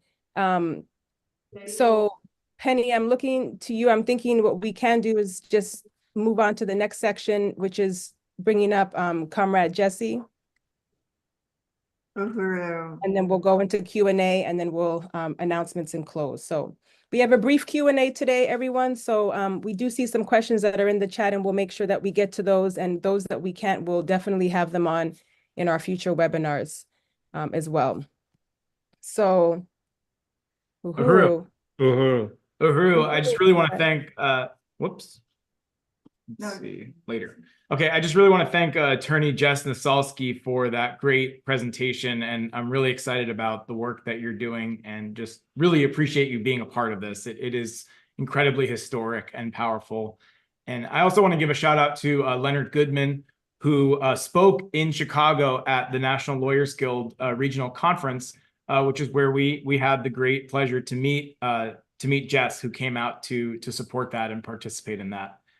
So in terms of fundraising, so I'm going to make this the fastest. Let's collectively make this the fastest call for donations that we've ever had, because we are just $100 away from meeting our goal of $500 today. And I want to thank everybody who has contributed. I want to thank Leah, who put in 100, With Our Eyes Rise, who put in $5, Dawn, who put in $20, Anne, who put in $100, MQ, who put in $40, Maureen, who put in $25, Matzamela, who put in $35, Chairman Omali, who put in $25, Chairwoman Penny Hess, who put in $50. That brings us to $400 towards phase 2, the resources needed to go to trial and kick the ass of the ruling class in September. We're only $100 away. I will put in $50. Is there anybody that will match me at $50 to bring us towards our goal today? You can go to handsoffufuru.org/donate. Let us know in the chat, or go ahead and make your donation and we'll get a notification and announce that we're only $50 away. But I also want to let people know that we have a campaign, a call for anyone who is able to do $1,000. If 80 more people put in $1,000 each towards phase 2 of our fundraising campaign, which is what is required to hire expert witnesses, to hire investigators, to pay for the travel and housing associated with doing a month-long trial in Tampa, Florida, to get court transcripts and other kinds of legal fees paid for. If 80 people pledged $1,000 each between now and September, we would be done with phase 2. So I'm excited to say we met our goal, comrades. We just had several contributions coming in. Mike, $25. Lisa, $20. Lauren, $50. We are at $545. We have surpassed our goal. So I'm going to get out of your way, but keep donating at handsoffofuhuru.org/donate. And if you're ready to make a $1,000 pledge, let us know in the chat or go ahead and donate it, or you can go to handsoffofuhuru.org/pledge and fill out the form. Thank you. Uhuru. Right on. Uhuru, everybody. And I just really want to just, again, salute the people. This is really not possible without you. And we do, I know our fundraising team didn't get a chance to put this out, but you know, in terms of give backs and things like that. And so you'll also be hearing for us for mailing addresses and things like that, so we can continue to thank everybody for continuing to contribute to this fight back. And yes, and you know, this is all part of, as we say, putting the state on trial and not going into that courtroom without a single document, a single motion, everything that we need to file to be able to, you know, really wage a serious fight back, you know, in the courthouse and on our way there to trial. So thank you, everybody. Salute to all our incredible donors. As our chat moderator says, we are winning. So just a few of the questions that are here, comrades, we're just moving on quickly through the program. I just want to say that we had just a few comments that came in a lot earlier in the program, and I just want to read a few of them. And then there is just a few questions as well. So I just want to salute David Hungerford, who's joining us on Zoom. He quotes Mao Zedong, where it says, "It is a good thing when the enemy attacks us, for it shows that we are doing the right thing." And that is that could not be more true. So thank you so much for joining us, David. And also want to just mention a note that Sister Lisa put in the chat during Attorney Jess's report, that the Black liberation struggle is the only answer for Black folks, which is why I'm so committed to this movement, because I know for a fact that there's no system that exists out there for us, especially for Black women. And that is very true. And, especially when Jess was talking about, our existence, alone is a threat. And as we say, we are still here. And so just really wanted to read that comment there. And then Steve Beeson, thank you, Steve, for joining us. Steve was at the LA event and says that that they will continue to support the Uhuru 3. So thank you so much, Steve. Steve also asks the Uhuru 3, have you thought about asking Cuba for asylum? That's one question. And then there is another question in here from, I'm just going to read a few of them because one of them is addressed to the Leonard Peltier Ad Hoc Committee. It says, is there going to be a call-in for Leonard Peltier's parole hearing that we can participate in? So those are a few of the questions that have come in. And if I missed any, I will get them in the mix. So question about asylum, and then also a question for the Leonard Peltier Ad Hoc Committee about a call-in campaign for the parole hearing. Uhuru. I can take that quickly for the call-in. Great. On the morning of the 10th, we are having an open Zoom. Lenny Foster will be on it, Leonard's granddaughters, Ashanti Austin, who was in Lompoc with Leonard, and then it will be open for supporters. 2 to 3 minutes to put out their regards as Leonard goes to the parole board. We are asking people, please, please do not call the parole commission or send them letters. They do not like it, and we really want to be careful of any type of backlash that they might feel that people are trying to influence them. So instead, send letters of positive greetings to Leonard. Let him know that he is thought of and that your prayers are with him as he goes to the board. So it's on the website, freeleonardpeltiernow.org, and it's also on all our social media. And we thank you guys as we've been jumping back and forth between Jericho, Peltier, and Uhuru. So thank you, Miguel.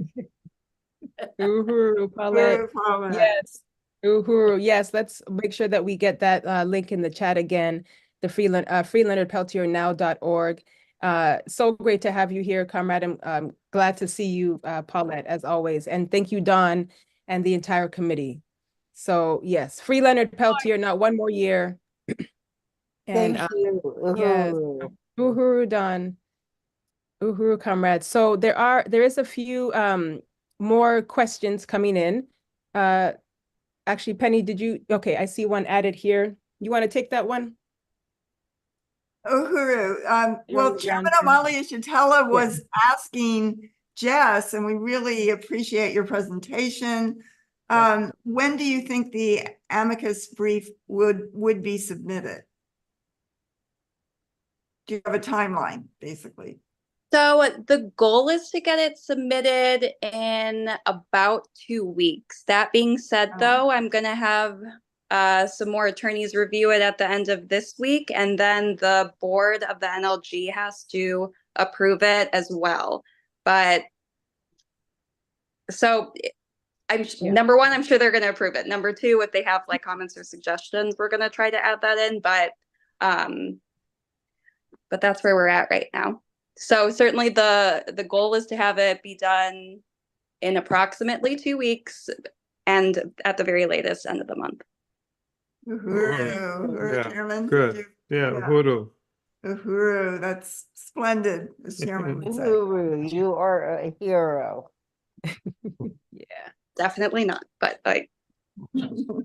Hey. Well, I think we know who the heroes are. It's definitely the people who are on the right side of the question. And so, we all wear many hats, but we have made a commitment to, besides the other work that we do in the world, making this struggle as well. So I do want to unite with that. And Chairman, I see you on, I didn't know if you had any, remarks or anything that you wanted to add to this, to contribute to this section, Uhuru. No, I was really happy to hear what Jess had to say, about this, because we are concerned about, we want to give the court every opportunity to correct this error. We know that part of what's delaying this process, it's an unusual process that most of the lawyers have recognized in terms of how this case has been treated, in terms of responding to motions and things like that we put forward.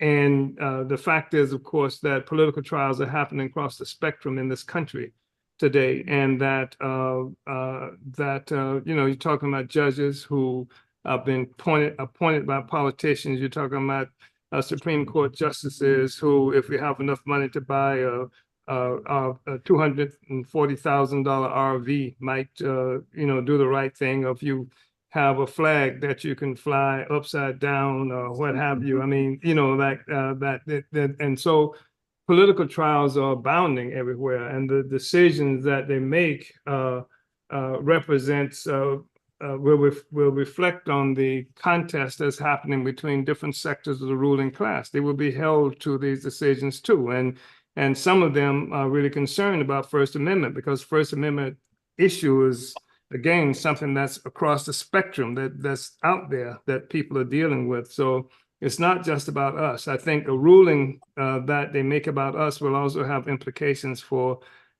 some of the other cases that are out there. So I really appreciate this amicus brief, and I think that everything that we can do to give the court an opportunity to rethink its position. I appreciate Comrade, I think it was Leonard Goodman said that the more people know about this and understand this and read the briefs and understand the question, then the greater the likelihood is that the court will move according to the law. And that's the thing that we're asking. That's what I think that Comrade Jess, is giving them an opportunity to go by the law, Anyway, Uhuru. Do what you say you're all about, right? Yeah. Yeah, that's great. Really appreciate that, Chairman. And I don't see any hands up or any questions, but I think that that really does sum it up. And we'll do what is, according to the will of the people, which is to continue to fight back and to resist. And this fight back is, just has been really powerful, and we are not done yet, as we say, until it's won. And so I do think it's time for us to move to announcements, unless there's anything else that you'd like to add, Chairwoman Penny. I do have a quick update on our fundraising because the donations are still coming in. We are actually at $730 raised today. So I just want to salute everybody for your donations. And I hope I am caught up to where we are. I want to salute Raya for your $25 donation. Brendan, your $20 donation. Thank you, Matum, 25. Ella, 25, MQ, $40, and Sharon, $50. MQ is like, yes, MQ. I don't know which one can be said, but the most frequent donor for the Hands Off Uhuru, and very much appreciated, everybody, and salute to you, Comrade MQ. So yes, we are not going to stop, as we said, until it's won. And so I'm going to use this opportunity now to get into our announcements. And we did have to kind of skip through one section just due to some logistical areas of one of the presenters. And so we do hope to give, a really deepening of the media, fight back in this thing. So I'm just going to give everybody a quick update on how you can get involved. So in terms of our announcements, we want to call on everybody to join the Hands Off Uhuru Fight Back Coalition. If you have not already joined this Fight Back, you or your organization can join by going to handsoffuhuru.org/coalition. Again, we are preparing for the trial in September, handsoffuhuru.org/trial. This is how we can let us know that you will be there at the trial in Tampa, Florida on September 3rd. Again, we are expecting a month-long trial. So let's make that happen. We do want to remind everybody that this Saturday, June 8th, the Hands Off Uhuru Academic Committee and the Black is Back Coalition for Social Justice, Peace, and Reparations is hosting a webinar called Black Education and the Struggle for Anti-Colonial Free Speech. This webinar will include presentations by Chairman Omali Yeshitela, as well as Professor Robin Kelly, Professor Sharice Burden-Stelly, and Sister Comrade Betty Davis. This is will be hosted by Matsamela Odom, who is the Hands Off Uhuru Academic Committee Chair, as well as a Africana Studies professor. So this is Saturday, June 10th at 2 p.m. Eastern, 11 a.m. Pacific, and you can register by going to handsoffuhuru.org/Black Studies. And on Saturday, June 15th, the Hands Off Uhuru Fight Back Coalition is going to have its report back from the front lines. This is, again, we are building the anti-colonial free speech movement. We will focus on the report backs from Gaza and from Cuba. We look forward to having comrades who joined us with the recent delegation sponsored by, led by the Hands Off Cuba Committee, the U.S. Hands Off Cuba Committee in Los Angeles, and Sister Nancy Mansour from Existence is Resistance, who is a Palestinian, who is an organizer and who is also a producer. We're really looking forward to this report back sponsored by the Hands Off Uhuru Fight Back Coalition. You can register by going to handsoffuhuru.org/reportback or going to our events page. And again, mark your calendars for the planning meetings. If you have filled out that form, I didn't have a chance to go back and see who filled out the form today during our webinar, but I know some people have. And those of you who have, you will be getting invitations to our upcoming planning meetings. We will be able to talk about the logistics. You'll meet others who are going to be at the trial. So mark your calendars for June 18th, July 9th, and August 6th. Those are all Tuesdays.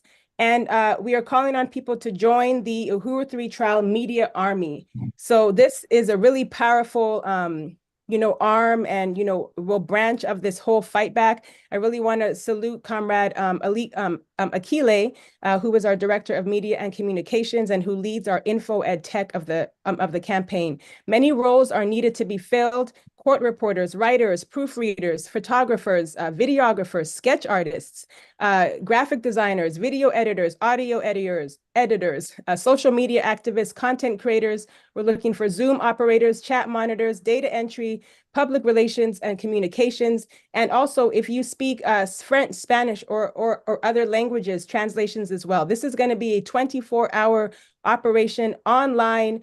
Anytime that you tune into the Burning Spear or any of our media, any of our designated media entities, you will find coverage about this Uhuru 3 trial. As we say, this, we have to be able to control the narrative. As we know the truth about this, and this army is going to play a really important role, whether you're on the ground in St. Pete or if you are remote. So if you are interested, and those of you who are already a part of this, we want you to go to tinyurl.com/Uhuru Media Army. That's tinyurl.com/Uhuru Media Army. And this is how you can sign up for the upcoming meetings and trainings in this area. So lastly, stay connected with us, follow us on social media, and follow our website. And I wanted to remind people to go to handsoffuhuru.org/take-action. This is the main site where you can sign up for the trial directly, learn how to sign up for emails, sign the petition, watch old videos. This is the main place. So that's handsoffuhuru.org/take-action.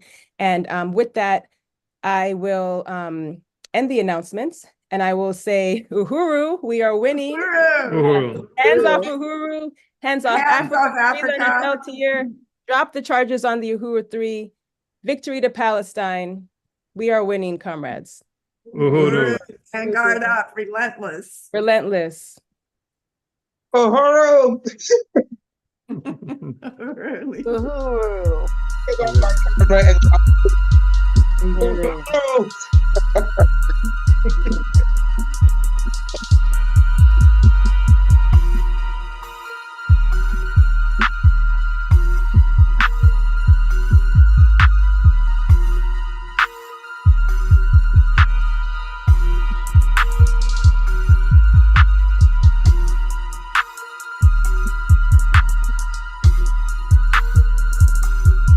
Places.